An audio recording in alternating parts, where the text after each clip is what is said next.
Nous voici devant l'aquarium Atlantique avec l'un de ses occupants, le flette.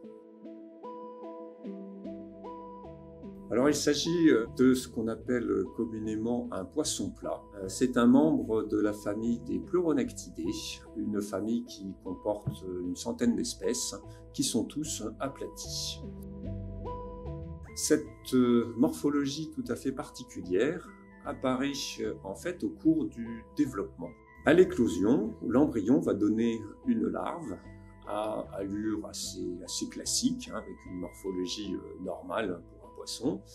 Et c'est au moment de la métamorphose que l'individu va se rapprocher du fond et il va se coucher sur le côté gauche.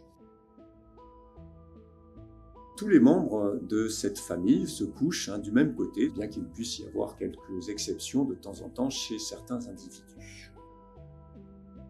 Et donc, quand on le regarde, eh bien, les deux grandes nageoires que l'on voit de chaque côté correspondent en fait à la nageoire dorsale et à la nageoire anale, qui est du côté ventral.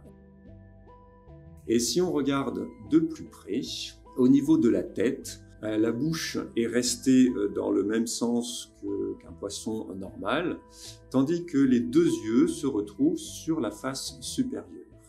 Lors de la métamorphose, lorsque le poisson se couche sur le côté gauche, eh bien, l'œil gauche va présenter une migration pour migrer de l'autre côté sur la face qui va être dirigée vers la surface. Les poissons plats, donc une morphologie tout à fait particulière, adaptée à leur mode de vie benthique, c'est-à-dire qui repose sur le fond, ce qui leur permet de se cacher très efficacement de leur proie.